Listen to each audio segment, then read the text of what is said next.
When forgiveness is elevated to a virtue, when they're telling you this is virtuous to do this, what they're telling you is it's virtuous to forgive and to forget. It's virtuous to suspend judgment, or a different way to put it, to suspend justice. To suspend justice is to say, no, they aren't really going to get the full bad outcome that they deserve. Justice means giving somebody what he's earned, what he deserves, because he's earned it. So if you're good, you expect to be respected. If you do bad, evil, wicked things, what you deserve is not something good in return. Part of what is interesting to think about is, do we actually need the term or the concept forgiveness? But certainly when forgiveness is elevated to a virtue, it's not compatible with justice. When it's thought of as, yeah, you have to overlook transgressions, you have to wipe them away, you have to release someone from judgment, that's evil. Forgiveness is widely held to be virtuous, and sometimes it's even expected on the part of the victim of a crime or abuse. But is forgiveness compatible with justice, or is it opposed to it? These are critical questions to consider, not just for our own lives, but in evaluating political and cultural events and figures. Here, we're going to examine how to think about forgiveness from an objectivist perspective. Joining me is Onkar Ghate, Senior Fellow. Hi, Onkar. Hey, hi, Tristan. And let's start with a real-life example today to focus on the issue of forgiveness. Should Ukraine, as some people are asking, forgive Russia and Putin for the invasion that's happened in order to be able to reach a compromise? Yeah, and you said at the open, like, this is a high stakes issue. So they're being pushed, and they're pushed to make a deal now with bring the war to an end. And in order to do that, you need to forgive Putin, forgive Russia for the invasion of the country. And if you ask, like, should they do that? And if you ask morally, so if the should is like morally, should they do this? Like, what is the normal advice that they'll get from moral teachers and moral teachings? And I think it's pretty much the advice they will get. Yes, there's something good, there's something noble, there's something virtuous in forgiving. And the question is that true? It's what we're told, but is that true? Is that actually good? Yeah, and so let's raise that as a question. We will come back to it. And as you said, it's often in conventional morality, and I think we see it in so many examples. So we'll go through some examples here. But it seems to be that forgiveness is thought of as a virtue. It's widely praised. It's widely thought of as a pathway to peace, a pathway to harmonious existence with other people. And I think sometimes even catchphrases, like the idea of, oh, forgive and forget, as a way to move past conflict, as a way to settle conflict, is an expression that I think reveals this kind of mindset. Yeah, and it's that combination. It's to forgive and to forget. So if you're asking, like, what are you being told to do? It's something about you're supposed to overlook, ignore, disregard a person's, or a whole group of people, in the case like of Russia invading Ukraine, but a person or a group of people's actual action that is destructive, evil, something you view as bad, or in the case like of starting a war, as wicked. And you're supposed to forgive, you have to forget.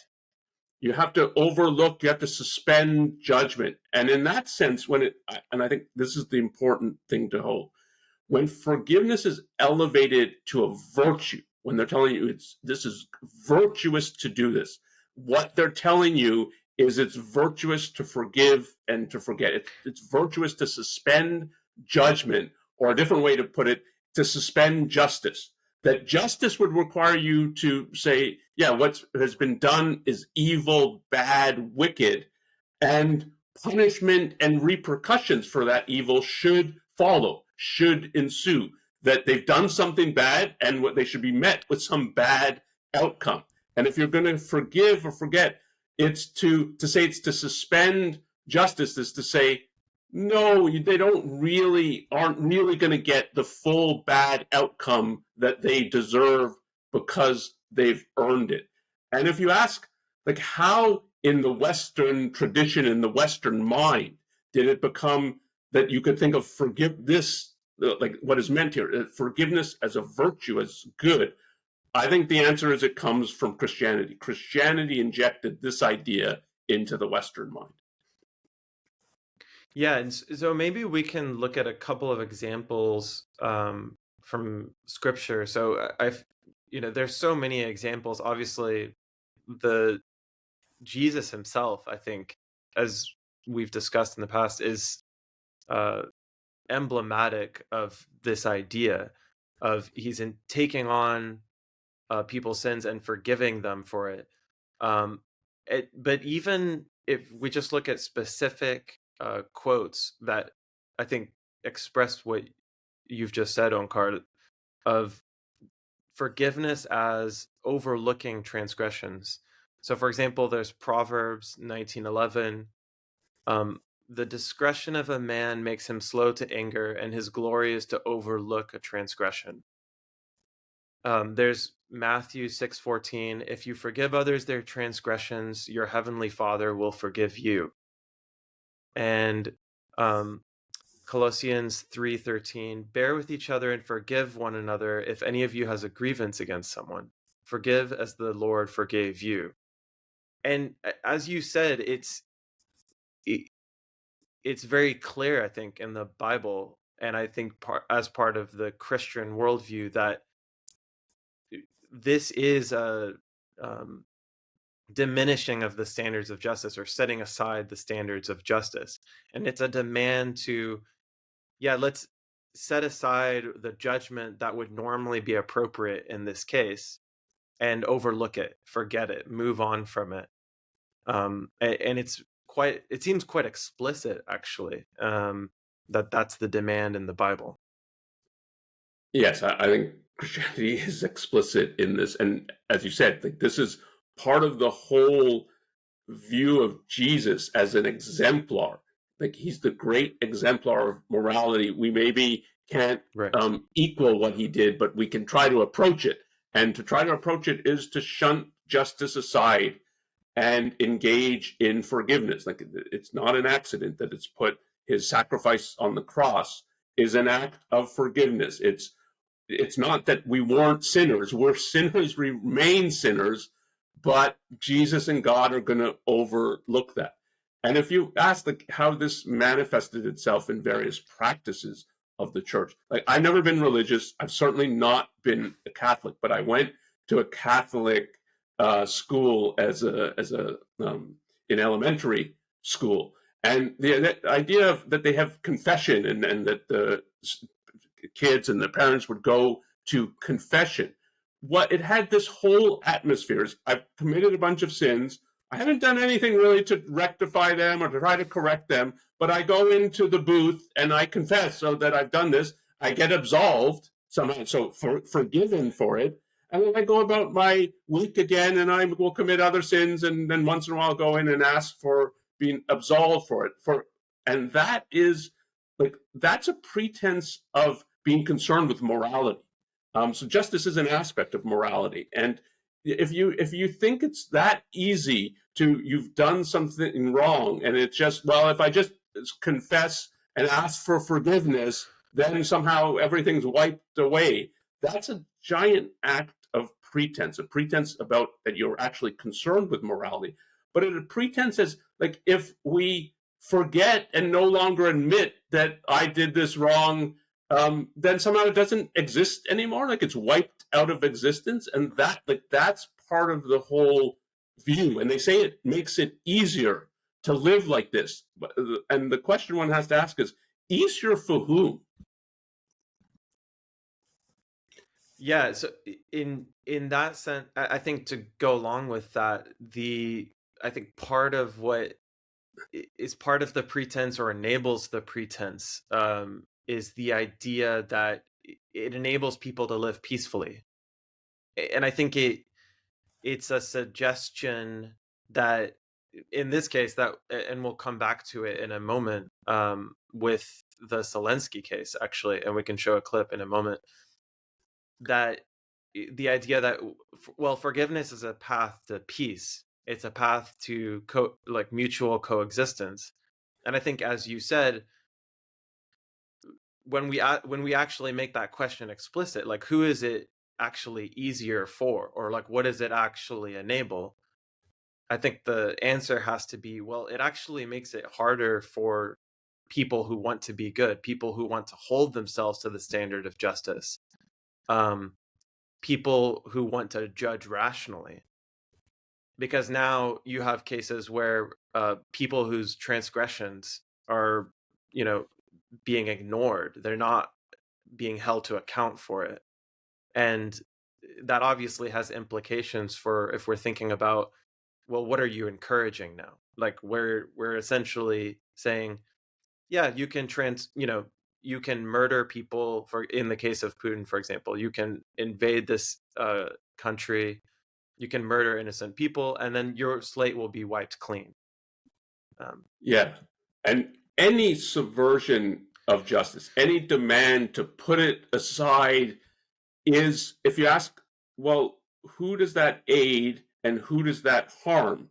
Its answer is always it harms good people and it aids bad people. And so you have to see the demand for forgiveness as like this is a moral virtue that you should engage in, is the demand to put justice aside, which means a demand that the good is going to suffer and the evil's going to be rewarded. Because the whole thing is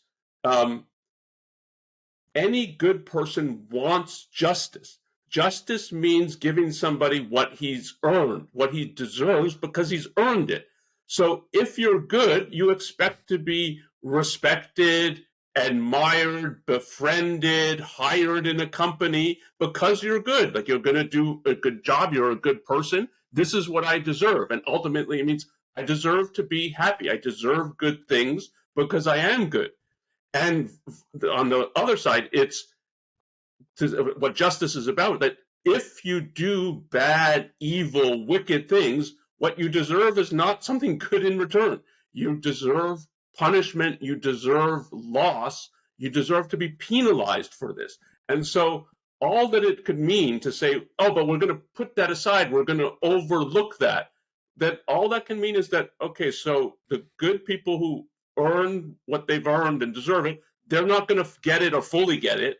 And the people who are bad, who do deserve something bad, they're going to be not get, either they're going to just be let off the hook completely, or they're not going to suffer as much as they deserve to. And so when you ask, like, who is this easier for? It's easier for evil people and harder for good people. Yeah, and I think one more point on that. I think it's not a coincidence too that for example, a lot of times when people talk about forgiveness, prominent figures, for example, the Pope talks about the Pope Francis, I think, has a quote where he talks about the poison of resentment that people who don't forgive like have to live with. And I think it's not a coincidence that there's often a focus on the person doing the forgiving, that they have a responsibility to let go of resentment. And the question of, well, what's happening? What about the people who are being forgiven? What are we supposed to expect is going to happen with them when they're let off the hook? Is sort of, that question is not addressed. It's sort of swept aside because I think it becomes too clear, like what the evasion is essentially when you actually ask that question of, yeah, if you're letting someone off the hook, what's actually happening to the standards of morality? Yeah, if you do that. So And I was going yeah. to say, you've been following the Dominique Pellicot case in France.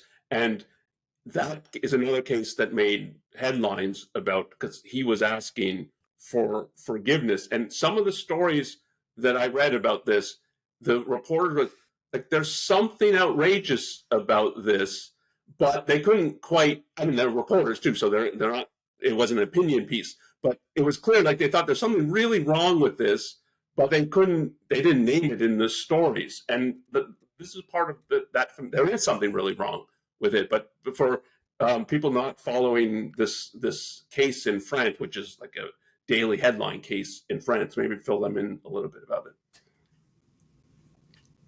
Yeah, so in this case, so essentially this man, Dominique Pellico, had strangers for decades come to his house and essentially sexually assault his wife while she was essentially drugged and couldn't remember what happened, wasn't aware that this was happening. And as you said, I think it speaks to the moral confusion of how people think about forgiveness, that this kind of made headlines and people are a little bit shocked, but also they don't know how to identify it. They don't identify it as, oh, this is actually outrageous. I mean, at best, maybe they think there's something pathetic about it. But the idea that you could forgive someone in that kind of situation, is almost impossible to believe. And we can talk about that too in a moment, I think, which is worth talking about, of is there a rational version of this? Is there a way of recognizing people's corrections from moral wrongs that makes sense? Yeah. Yeah. But if you just think of that case of that, why are people finding it, there's something really wrong here, but you can't name it? Well, they've been told that forgiveness is a virtue. So from that perspective, his wife should forgive him.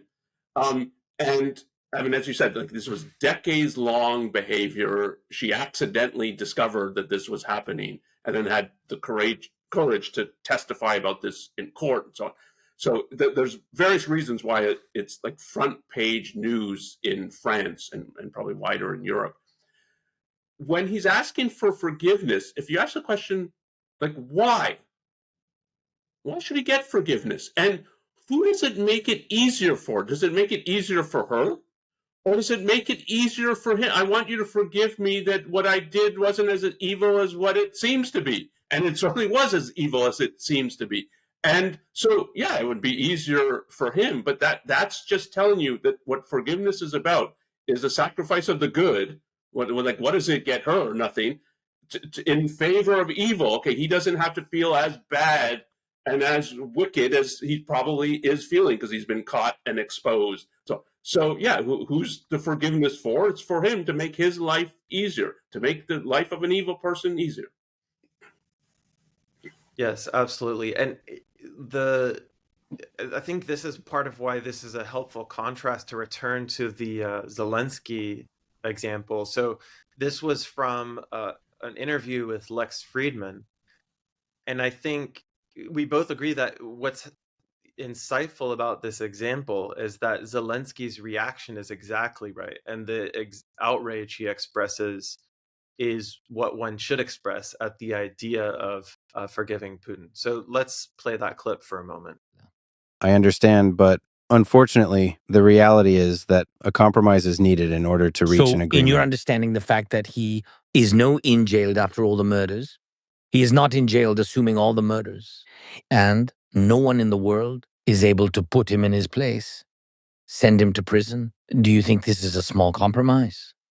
This is not a small compromise, and to forgive him will not be a small compromise. To forgive, no one will forgive. This is absolutely impossible to forgive him. We cannot get into the head and soul of a person who lost their family. Nobody never will accept this. Absolutely impossible. I don't know, do you have children? No, not yet, Okay. But I would like to. Yes.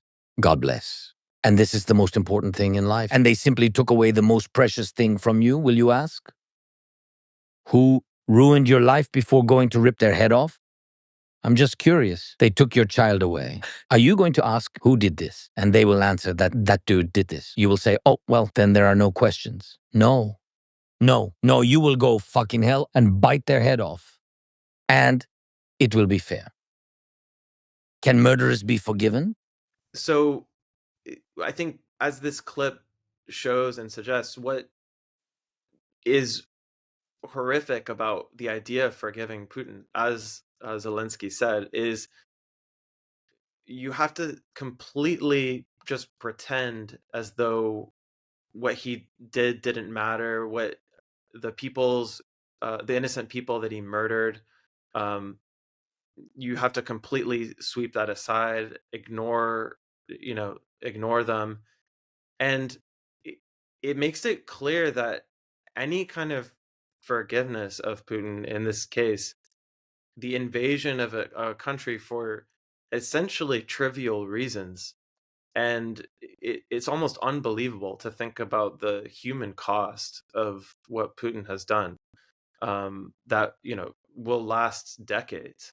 Certainly in terms of economic impact, obviously in terms of the psychological and traumatic impact on the actual people of Ukraine. And you can't just wipe that away. And the fact that Zelensky calls that out in the interview and expresses outrage at the suggestion, I think, is quite admirable and refreshing, given how forgiveness is often thought about in our culture. Yeah, when I saw this interview, and it's throughout the interview, Zelensky has a real moral perspective, and then often more outrageous what he's being asked. And what he recognizes, and what I think any viewer, if you watch this interview, will get is, yeah, these demands for forgiveness it's a whitewashing of evil. And another aspect that comes up, not in this clip, but in this interview. So you Tristan, said rightly, like the primary, he's invaded Ukraine, killed thousands and thousands and thousands of people. So it's the destruction he's wrought in Ukraine for no reason. But in the interview, it also comes up because, in effect, whether how much Lex Friedman believes this or not, he's making excuse after excuse for Putin. And he says in one part of it, well, doesn't Putin love his country? And so isn't it just about like two Zelensky loves Ukraine, Putin loves Russia and wants to sort of restore it to greatness or some BS like that. And Zelensky rightly answers, no, he doesn't love his country. And if you think of just that, and he brings up like the 18-year-old boys who he sent to the front to engage in a war that they have no interest in, no clue about. They've been fed some propaganda of what Ukraine has supposedly been doing, but they'll experience it as it's just propaganda. They have no beef with Ukraine, and they have to go fight and die. And it like that's what it looks like to love your fellow countrymen and love your country. And it's, again, like the forgiveness is that you have to pretend that he's not as evil as he is. Isn't he a person who just loves his country and so on?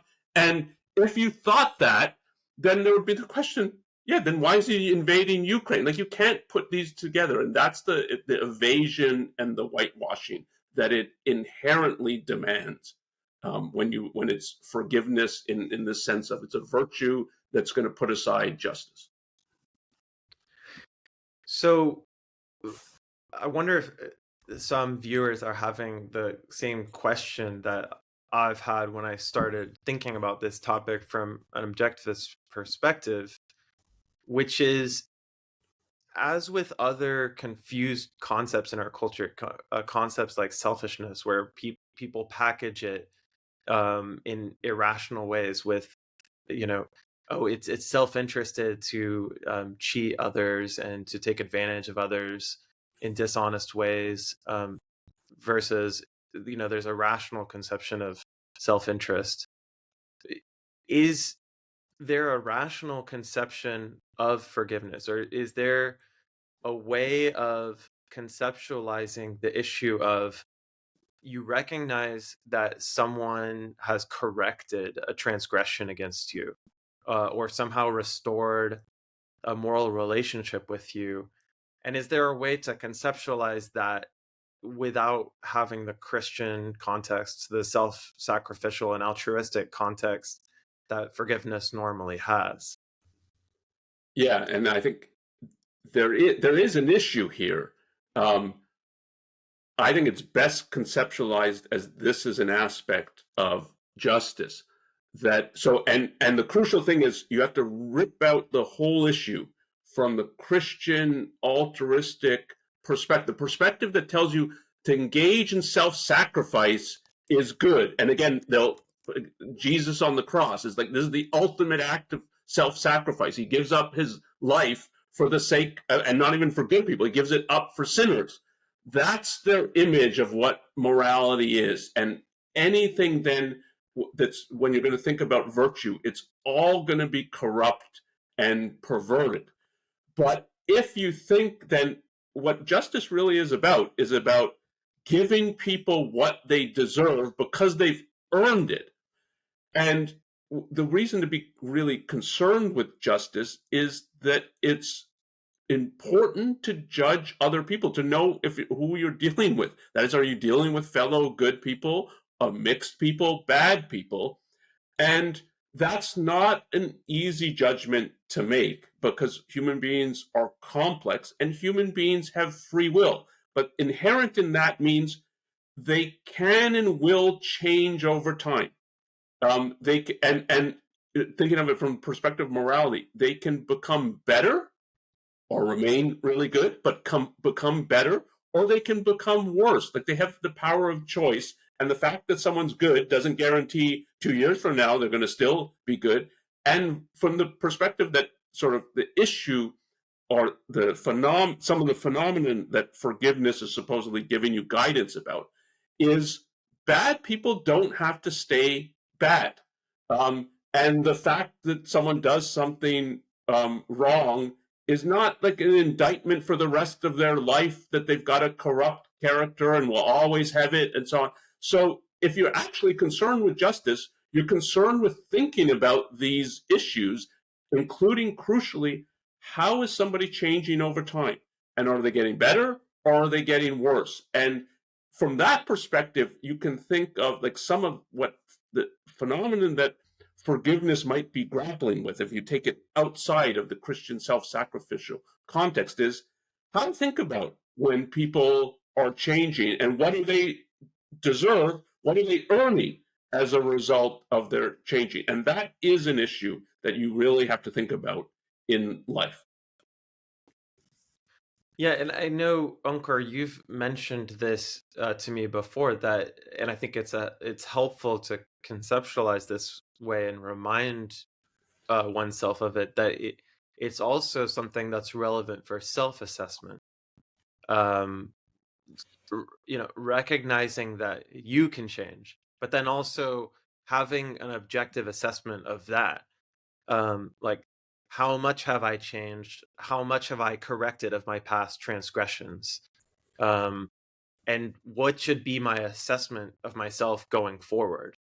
And I think this is relevant for thinking about the Dominic Pellico case too, just to return to that, since we brought that example up, is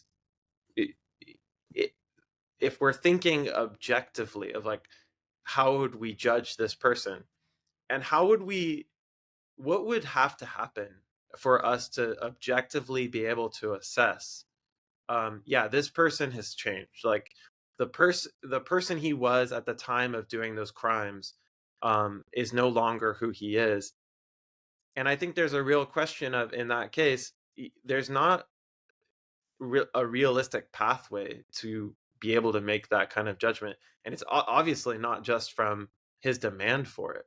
But even if you were to think, like, what's the kind of evidence that you would need that he's changed, there's a question, is that even possible in that case? And I think the same applies to Putin as well. I mean, Putin is an old man, and then the scale of his crimes is so horrific.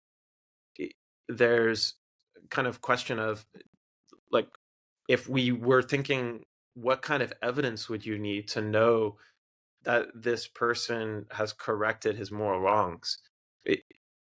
I don't think that's even possible in these cases.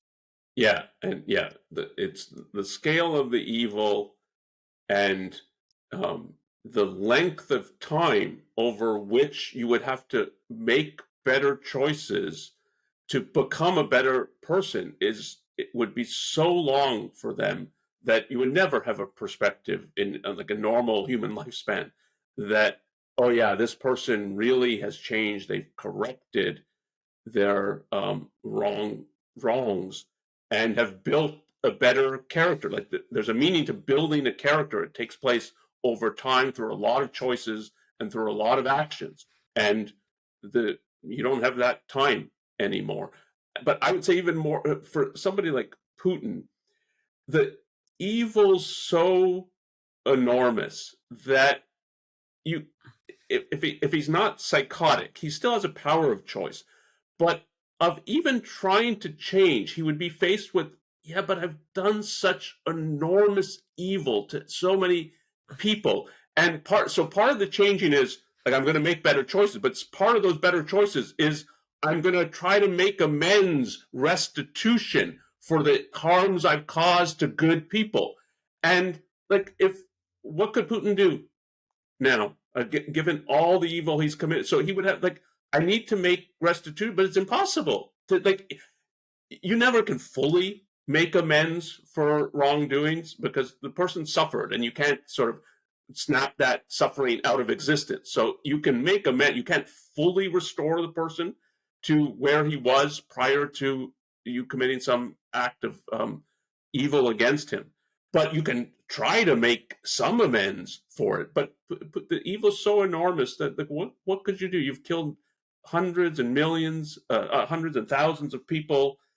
You've destroyed so many lives. So in those kinds of cases, I think if a person is changed, like wants to change for the better, often what happens is suicide, because I can't live with what I am, and I can't really become something different. And that's part of the price of evil. But those are acts of extreme evil. And I'm thinking of these people in even Pellico that it's over decades and so on. And there doesn't seem like real remorse. He wants to be let off. Don't think as badly of me as you should think. So can you forgive me and so on. But if you think of just for one's own life, but then people you interact with, you can commit a wrong that is not on the scale of you've murdered someone, let alone mass murder. But there's still an issue if you've done that and you recognize it. What do you do about it? I mean, it can't be just, oh, would you forgive? Would you overlook this? Would you forgive and forget to somebody else? It should be, you should not want to forget. You should really focus on it and think, like, why did I do this? How do I try to make amends for what I did? I lied to a friend. It might have been just like a kind of innocuous lie, but it turned out like it was damaging. And so what do I do? Like, why did I do that? What was motivating me?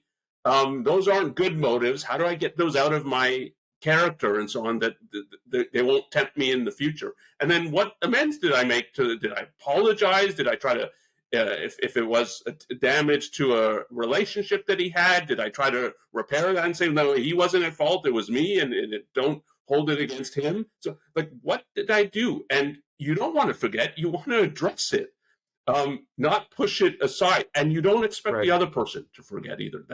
So the idea of forgive and forget is monstrous, I think. Yeah, and the way you put it is very helpful, because it's not, I think what we're saying, and I think what a rational, if we want to think of it as forgiveness, and I think that's a question too, is do we even need that concept?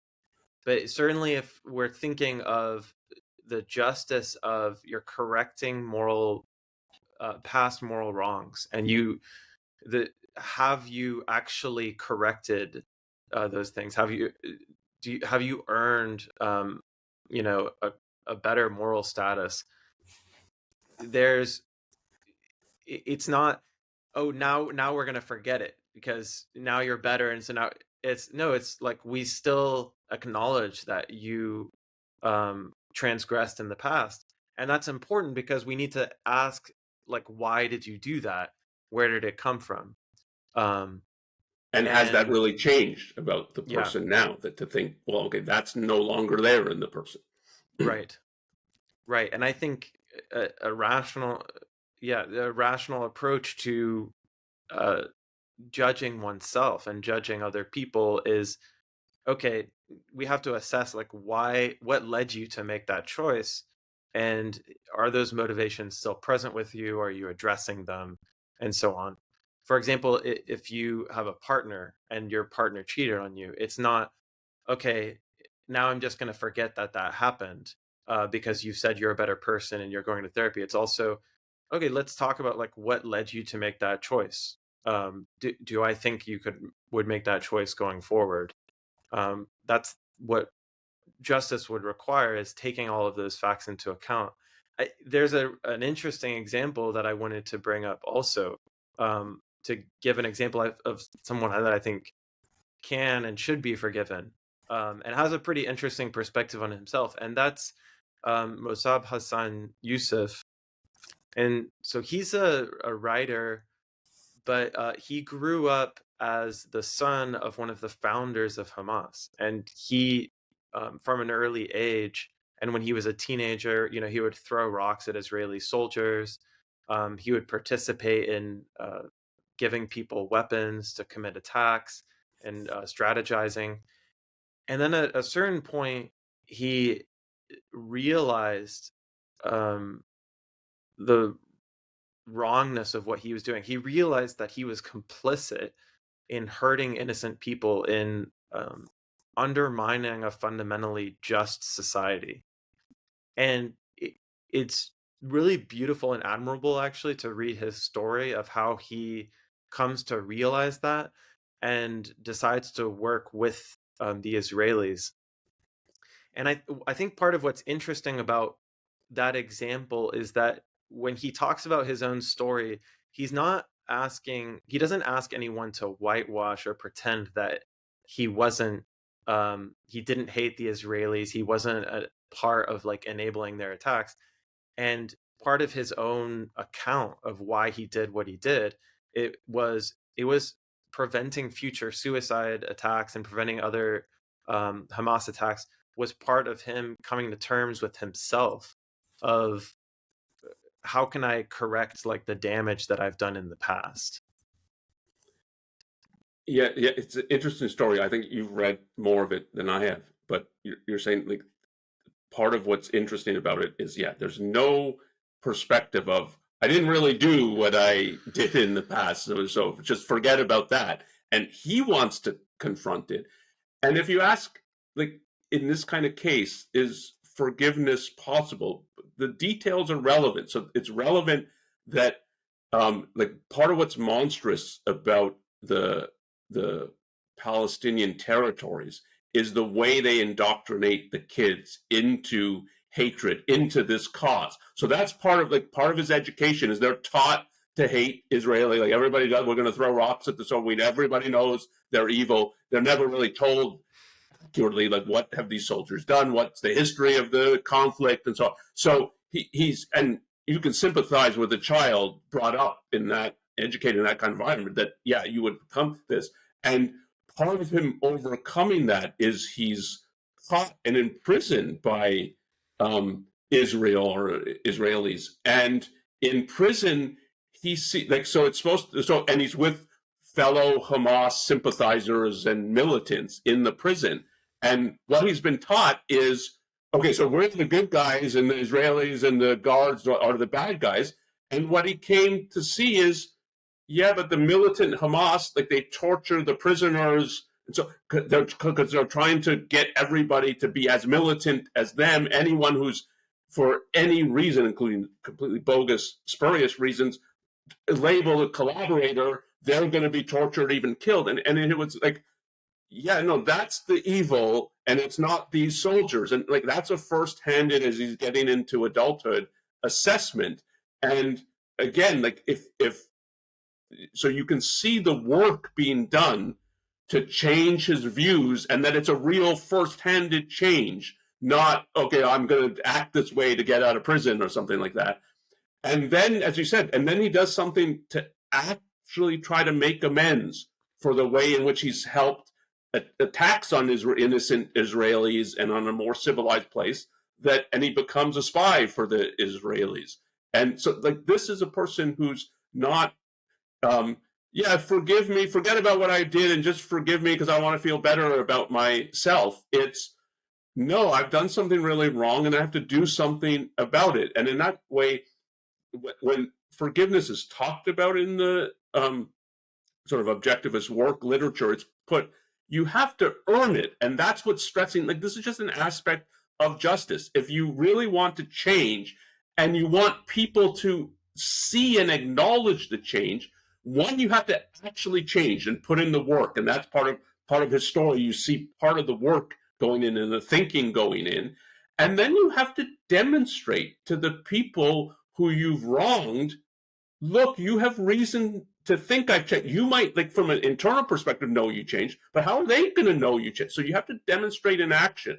And that's part of what he did. That's not to endorse, like, every view of his and everything he's did, but you can see here, like, that and Israelis, including, like, who enlisted him as a spy, and so you can see they came to like him. Some of them said they became friends with him, and that's what he now deserves, because he's actually changed and he's shown that he's changed. And that's so radically different than this idea of, life would just be easier if you would forgive me and forget the evil I've committed. You can't put those in the same category. And that's the sense that when forgiveness is elevated into a virtue, what it's really meant is overlook and put aside justice. And in this kind of case, it's really an aspect of justice. Justice requires that you recognize the change that the person has actually enacted. And I think it's worth addressing a bit more too, like, what are some of the parts of this package deal that make people, given that we've kind of outlined how destructive forgiveness can be, in the sense of trying to wipe out the past, evade past transgressions. Why do people think it's desirable? What's part of the package deal that people are presented with?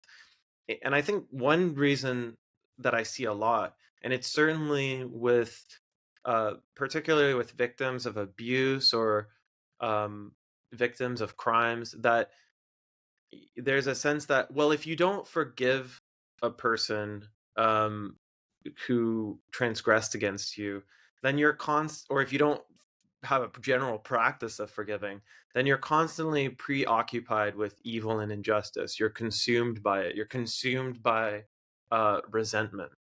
And the process of forgiving is something that enables you to heal. It enables you to move towards positive values. And so, what do you think about that as a suggestion? And I think, again, that's a real phenomenon. It's not solved by forgiveness. It's not solved by forgiveness in the sense of forgiveness, not justice. So nothing is solved by evading and ignoring facts, pretending that they don't exist, as though the pretense will render them non-existent. And you cannot do that. But there is a phenomenon of someone being preoccupied with an injustice that's committed against them. And it's certainly understandable when it's a significant injustice. There's a lot of kinds of cases of this that, you've been the victim of real evil, and to keep reliving that evil, and particularly when the culprits have not been caught or not been really punished, that you're just reliving, like, I want them to be caught, and when they're caught, punished, and you're just reliving that experience. That's not a way to live. It's perpetuating the evil that's been done to you. So there's a real issue of like, how do I get out of this? That this is now has become, I'm being consumed by this evil. The solution is not to ignore ignore the evil that was committed, or to forgive the people as though they weren't really evil. It's much more to focus on, to try to put it aside, but that's not to forgive, and focus on genuine values and what will move your life forward. And in that sense, I think it's important to think of justice here. It's true that justice requires acknowledging that people have changed, and both, like, forgiveness is about changing from evil to good, but justice really requires paying attention to when someone's good is starting to go bad, to not overlook that, and you just make yourself a victim. I'm old enough now to have had a long experience with people. I've for sure seen both. Good people starting to go bad. And it's important to realize that, so you don't become their victim when they become really bad. And I've seen bad people become much better. So justice requires really thinking about that. But there's no requirement that when someone has committed a real wrong against you, that now you need to stay involved with that person. He's trying to change, so think, is he doing it? And pat him on the back when he's doing it.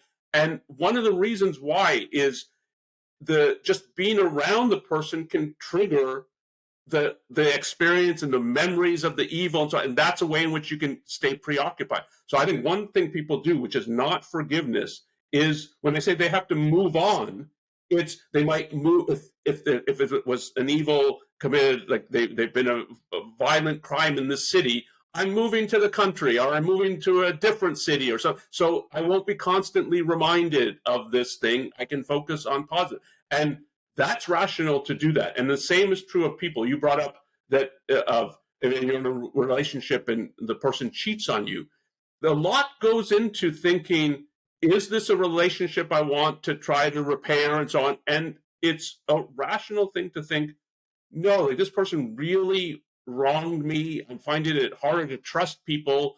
I need to move on, and I need to cut this person out of my life. And it doesn't mean that person can't change, but I'm no longer interested in finding out if they change and dealing with that. And that's rational for sure. And I think that happens fairly often, that as a way of moving on with one's life, one has to do that. And I would not put that as you're forgiving the other person.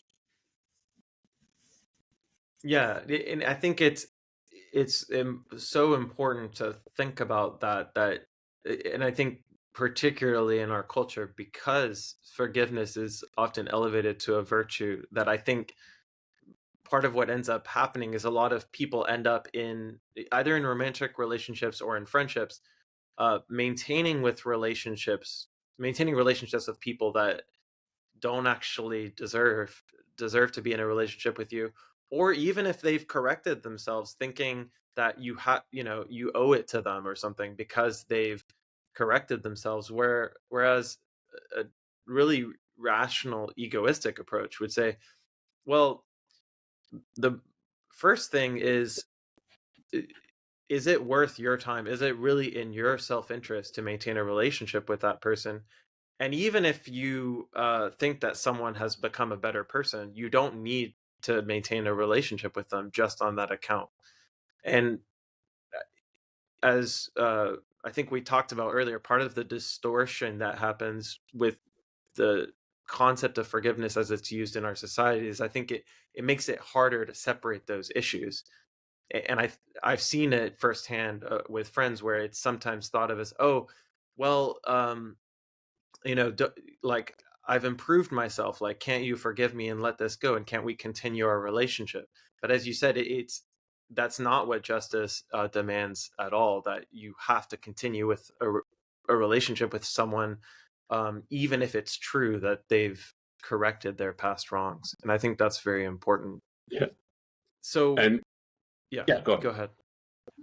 Yeah, so just to transition to the takeaways here, and kind of wrapping up, I think part of what is interesting to think about is do we actually need the term or the concept forgiveness? And is it something that should be reclaimed, or is it something that, if we're thinking it's just part of justice and it's just part of judging people, that you have to recognize their past wrongs and you don't need a separate claim for, or a separate term for sort of like releasing people from punishment because of the sort of irrational connotations that normally has?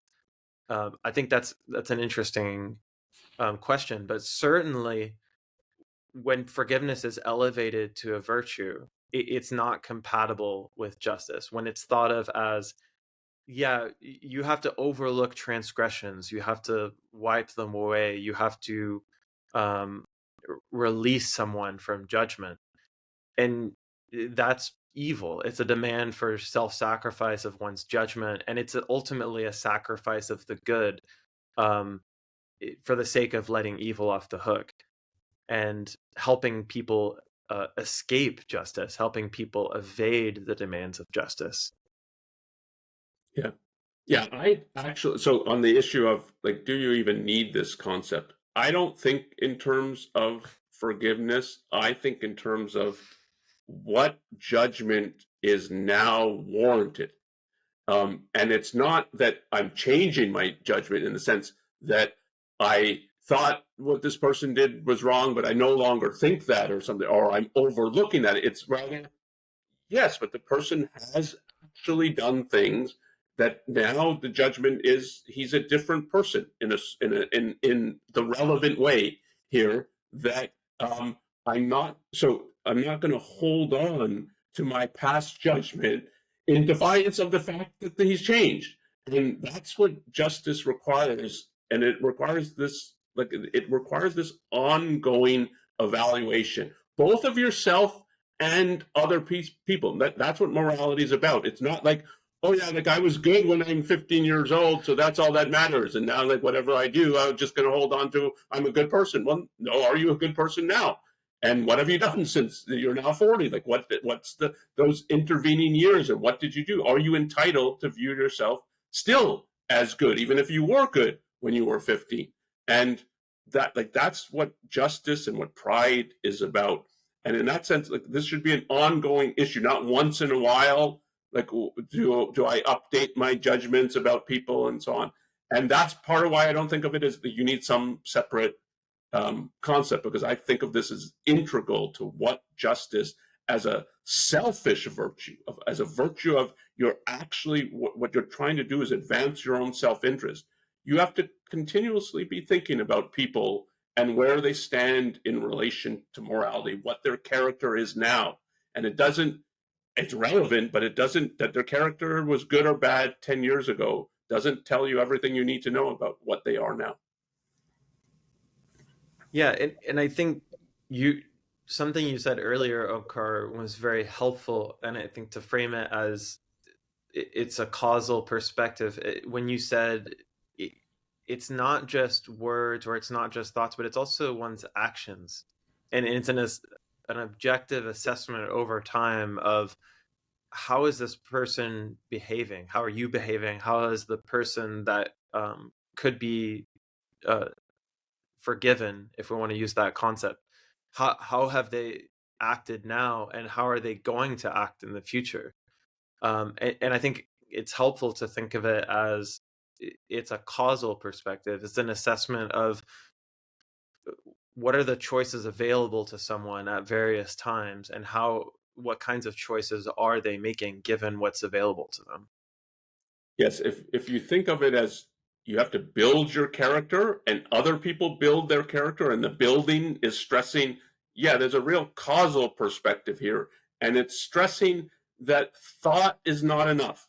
To build something, you can't just think it and it then materializes. You have to actually act and bring it into existence. And that's true whether you're building a building or a car, or building your own character. And justice, a proper conception of justice, is really stressing that. Okay, so let's wrap up here. Thank you so much for joining me, Onkar. This was a very interesting discussion, and I think really important as well.